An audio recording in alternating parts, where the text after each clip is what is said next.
General Thompson barely glanced at the disheveled woman at the base gate. Just another person seeking help. But when she looked up with piercing blue eyes and said, "Hello, David, remember Operation Thunder Ridge?" His blood ran cold. Captain Sophia Falcon Rodriguez, the pilot who had saved his life 15 years ago, was standing before him as a homeless stranger.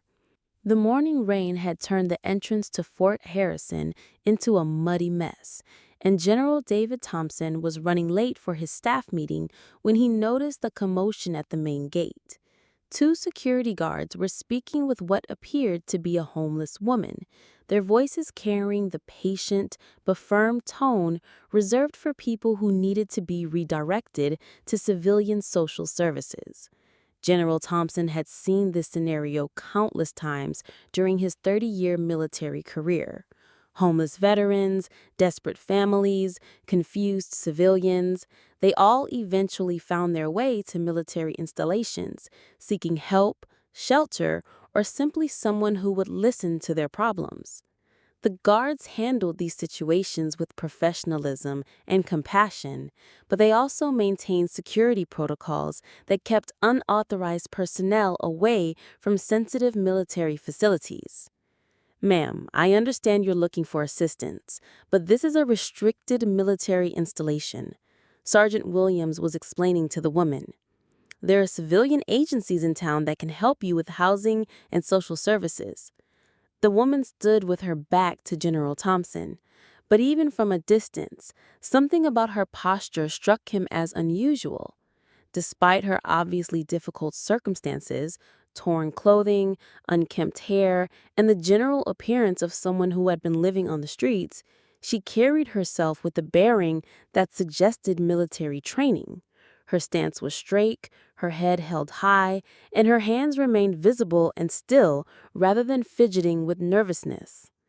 General Thompson had developed an eye for spotting former military personnel over the years.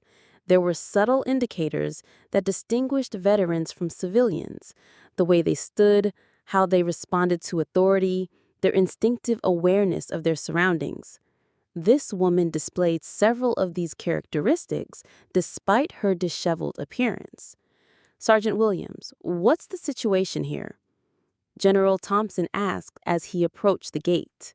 "Sir, this woman is asking for access to the base. She doesn't have identification or any apparent connection to our personnel. We're trying to direct her to appropriate civilian resources." General Thompson was about to acknowledge the guard's professional handling of the situation when the woman turned around to face him. The moment their eyes met, his world shifted in a way that defied rational explanation. Those were the same piercing blue eyes that had looked back at him through a helicopter windscreen during the worst moments of his military career 15 years ago. The same steady, fearless gaze that had remained calm while flying through enemy fire to extract his unit trapped in an impossible situation. The same eyes that belonged to the pilot who had saved his life and the lives of 14 other soldiers during a mission that had gone catastrophically wrong. "Hello, David." The voice hit him like a physical blow. It was older, rougher, marked by years of hardship, but unmistakably familiar. General Thompson felt his knees weak, and his memories flooded back with devastating clarity.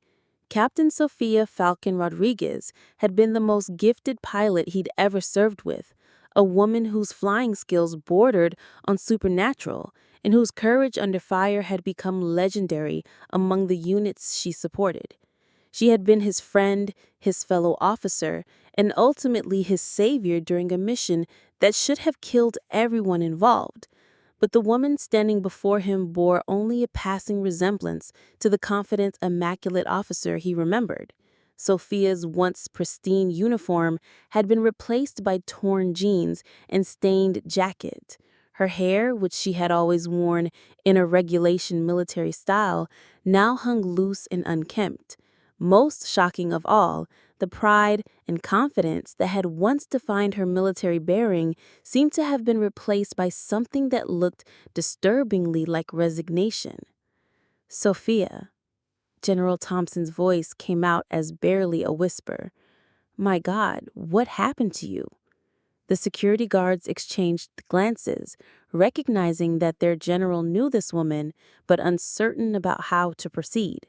The situation had clearly moved beyond routine homeless assistance and into territory that required different protocols. Sergeant Williams, I'll handle this from here, General Thompson said, his voice regaining some of his usual authority despite his emotional state. Please ensure we have privacy. Yes, sir. Should I contact anyone about this situation? Not yet. Give me some time to understand what's happening here. General Thompson led Sophia away from the gate to a small administrative building where they could speak privately. The walk gave him time to process what he was seeing and try to reconcile the Sophia Rodriguez he remembered with the woman walking beside him. 15 years ago, Captain Sophia Rodriguez had been the most gifted pilot he'd ever served with, a woman whose flying skills bordered on supernatural and whose courage under fire had become legendary among the units she supported. She had been his friend, his fellow officer, and ultimately his savior during a mission that should have killed everyone involved. But the woman standing before him bore only a passing resemblance to the confident, immaculate officer he remembered. Sophia's once pristine uniform had been replaced by torn jeans and stained jacket. Her hair, which she had always worn in a regulation military style, now hung loose and unkempt. Most shocking of all, the pride and confidence that had once defined her military bearing seemed to have been replaced by something that looked disturbingly like resignation. Sophia. General Thompson's voice came out as barely a whisper. My God, what happened to you? The security guards exchanged glances, recognizing that their general knew this woman, but uncertain about how to proceed. The situation had clearly moved beyond routine homeless assistance and into territory that required different protocols. Sergeant Williams, I'll handle this from here, General Thompson said, his voice regaining some of his usual authority despite his emotional state. Please ensure we have privacy. Yes, sir. Should I contact anyone about this situation? Not yet. Give me some time to understand what's happening here. General Thompson led Sophia away from the gate to a small administrative building where they could speak privately. The walk gave him time to process what he was seeing and try to reconcile the Sophia Rodriguez he remembered with the woman walking beside him. 15 years ago, Captain Sophia Rodriguez had been the most gifted pilot he'd ever served with, a woman whose flying skills bordered on supernatural and whose courage under fire had become legendary among the units she supported. She had been his friend, his fellow officer, and ultimately his savior during a mission that should have killed everyone involved. But his meteoric rise to the rank of general had come at an unexpected cost. The pride of uniform had been tarnished by Dallas's disappearance and the aftermath of a mission that had gone catastrophically wrong. The mission that had cemented their relationship and ultimately changed both of their lives had occurred during the final weeks of their deployment. Colonel Thompson's reconnaissance unit had been inserted behind enemy lines to gather intelligence on weapons caches and supply routes. The mission was routine until everything went wrong simultaneously. Enemy forces had detected their presence, surrounded their position, and cut off all escape routes. The unit had been pinned down in a defensive position with limited ammunition, no heavy weapons, and no apparent way to reach extraction zones. Conventional rescue operations would have been suicide missions that accomplished nothing except adding to the casualty count.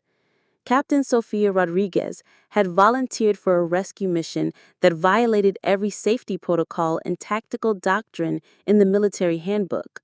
Flying a single helicopter into heavily defended enemy territory without air support or covering fire to extract personnel from a landing zone that was under active enemy attack. This is Falcon requesting clearance for emergency extraction. Sophia had radioed to command, "I'm going in for Thompson's unit." "Negative, Falcon. The LZ's too hot. Wait for air support to suppress enemy positions." "Sir, they don't have time to wait for air support. I'm going in now." Sophia had flown her UH-60 Black Hawk helicopter through a gauntlet of enemy fire that should have shot her down within the first 30 seconds. Anti-aircraft guns, rocket-propelled grenades, and small arms fire had filled the air around her aircraft, but she had somehow managed to navigate through the chaos with a kind of precision flying that defied both physics and logic. The landing zone had been a small clearing surrounded by enemy positions with incoming fire from 3 directions and obstacles that made a safe landing nearly impossible. Sophia had brought her helicopter down in a controlled crash that damaged the aircraft but preserved its ability to take off with passengers. "Get on board now," she had shouted over the rotor noise and gunfire. "We've got maybe 30 seconds before they adjust their fire and hit us." Colonel Thompson and his 13 surviving soldiers had scrambled aboard the damaged helicopter, while Sophia kept the rotors turning and prepared for what everyone understood would be an extremely dangerous takeoff under fire. The helicopter had lifted off with enemy rounds striking the fuselage and critical systems failing throughout the aircraft. Sophia had flown the damaged Black Hawk through the same enemy fire that had nearly destroyed it during landing, using every bit of her skill and experience to keep the aircraft airborne long enough to reach friendly territory. They had made it to the extraction point with the helicopter's engines failing, hydraulic systems damaged, and Sophia fighting to maintain control of an aircraft that was essentially flying itself apart. The landing had been controlled but violent, resulting in injuries to several passengers, but no fatalities. Sophia had saved 14 lives that day, including Thompson's. The mission had earned her a Distinguished Flying Cross and recognition as one of the most skilled combat pilots of her generation.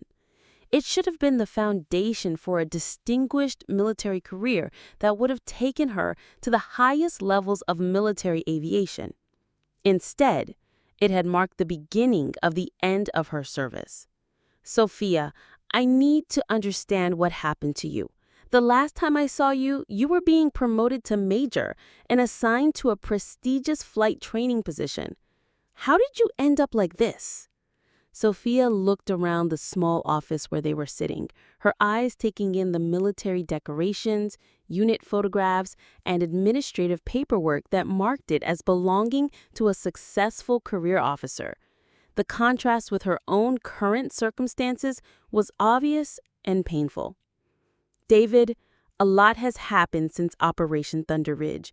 Some of it was my choice, some of it wasn't. The short version is that my military career didn't survive the transition to peacetime, and my civilian life didn't survive the transition from military service." "Sophia, you are one of the most gifted pilots I've ever served with. How does someone with your skills and qualifications end up homeless?" "It's complicated. After the war, the Army downsized and changed its priorities. Combat experience became less valuable than peacetime qualifications. Flying skills that were essential during wartime became liabilities during budget cuts and personnel reductions." General Thompson understood the broader context Sophia was describing. The military drawdown following the end of major combat operations had forced difficult decisions about personnel retention and career advancement. Many highly qualified combat veterans had found themselves surplus to peacetime requirements, despite their proven abilities and service records. But Sophia's case seemed particularly tragic, given her exceptional skills and heroic service record. Combat pilots with her qualifications should have been retained and promoted, not forced out of service. "Sophia, what specifically happened? Was there a particular incident or decision that ended your military career?" Sophia's expression became more guarded, and she took several moments before responding. There was an investigation after a training accident. A student pilot was killed during a routine exercise that I was supervising. The accident board found that my teaching methods were too aggressive and that I had failed to maintain adequate safety standards. That doesn't sound like the Sophia Rodriguez I know. You were always extremely safety conscious. The accident wasn't my fault, but it happened on my watch and during a training program I was responsible for. In the post-war military environment, any negative incident became grounds for career termination. They offered me the choice between accepting responsibility for the accident or facing a court-martial that could have resulted in criminal charges. General Thompson began to understand how Sophia's military career had been destroyed by circumstances beyond her control. The combination of peacetime politics, risk-averse leadership, and the need for scapegoats following any training accident had created a situation where even exemplary officers could be forced out of service. So you accepted responsibility to avoid the court-martial? I accepted responsibility because it was the only way to protect the other instructors in my program. If the investigation had continued, several other officers would have been implicated and their careers destroyed as well. I took the blame to limit the damage. Sophia's willingness to sacrifice her own career to protect her fellow officers was consistent with the character Thompson remembered. She had always placed the welfare of others above her own interests, even when doing so came at significant personal cost. Sophia, what happened after you left the military? I tried to transition to civilian aviation, but my military record had been damaged by the investigation. Commercial airlines were reluctant to hire pilots with questionable safety records, even if the underlying circumstances were unfair. I worked various jobs, flight instruction, charter services, cargo transport, but nothing stable or well-paying. And eventually I made some poor financial decisions and personal choices that led to a downward spiral. Lost my pilot's license due to medical issues related to stress and alcohol. Lost my apartment when I couldn't make rent. Lost my car when I couldn't make payments. Lost contact with most of my military friends because I was ashamed of what my life had become. General Thompson listened to Sophia's story with growing sadness and anger. The woman who had saved his life and the lives of 13 other soldiers had been abandoned by the system she had served with distinction. Her sacrifice during Operation Thunder Ridge had been repaid with bureaucratic betrayal and institutional indifference. Sophia, how long have you been living on the streets? About 3 years. I've been moving from city to city trying to find work or assistance, but opportunities are limited for someone with my background and current circumstances. Why did you come here? Why now? Sophia looked directly at General Thompson with an expression that mixed hope with resignation. Because I heard that you were stationed here, and I hope that maybe you would remember what we went through together. I hope that maybe you would understand that I'm not just another homeless person asking for charity. Sophia, of course I remember. I remember every detail of that mission and what you did for all of us. You saved my life. Then maybe you can help me save what's left of mine. General Thompson realized that Sophia's appearance at his base wasn't a coincidence or a desperate last resort. It was a carefully calculated decision by someone who understood that her options were limited and her time was running out. Sophia, what kind of help are you looking for? I need a chance to rebuild my life. I need medical care to address the health issues that cost me my pilot's license. I need stable housing while I get back on my feet. Most importantly, I need someone who believes that I'm capable of contributing something valuable rather than just being a burden on society. General Thompson understood that Sophia wasn't asking for charity. She was asking for the opportunity to earn her way back to respectability and self-sufficiency. Her request was for a chance to prove that her current circumstances didn't define her capabilities or her worth as a person. Sophia, I want to help you, but I need to understand what's realistic given your current situation and legal status. David, I'm not asking you to break rules or compromise your position. I'm asking you to help me access programs and resources that are available to veterans who have fallen on hard times. I'm asking you to vouch for my character and my potential for recovery. General Thompson began to consider the various programs and resources that were available to assist homeless veterans. The military had developed extensive support systems for former service members who were struggling with the transition to civilian life. But accessing these resources required navigation of complex bureaucratic systems that could be overwhelming for people in crisis situations. Sophia, there are programs that can help you, but they require commitment to long-term recovery plans and willingness to work within structured support systems. I'm willing to do whatever is necessary. I just need someone to help me get started and to advocate for me when bureaucratic obstacles arise. General Thompson made a decision that would change both their lives. Sophia, I'm going to help you access every resource that's available to support your recovery. But more than that, I'm going to make sure that people understand who you are and what you've accomplished. Over the following months, General Thompson worked tirelessly to help Sophia access medical care, housing assistance, and vocational rehabilitation programs. He also used his influence to ensure that her case received priority attention from social services and veterans affairs organizations. More importantly, he began telling Sophia's story to anyone who would listen. He spoke about Operation Thunder Ridge, about the heroic rescue mission that had saved 14 lives, and about the unjust circumstances that had led to her discharge from military service. Sophia's recovery was neither quick nor easy. She struggled with health issues, bureaucratic obstacles, and the psychological challenges of rebuilding a life that had been destroyed by circumstances beyond her control. But she also demonstrated the same determination and resilience that had made her an exceptional military pilot. Within a year, Sophia had regained her medical clearance for flying, found stable housing, and begun working as a flight instructor at a civilian aviation school. Her income was modest, but it provided the foundation for financial stability and personal independence. 2 years after her appearance at the base gate, Sophia was hired as a chief pilot for a medical helicopter service, using her military experience and exceptional flying skills to save lives in civilian emergency situations.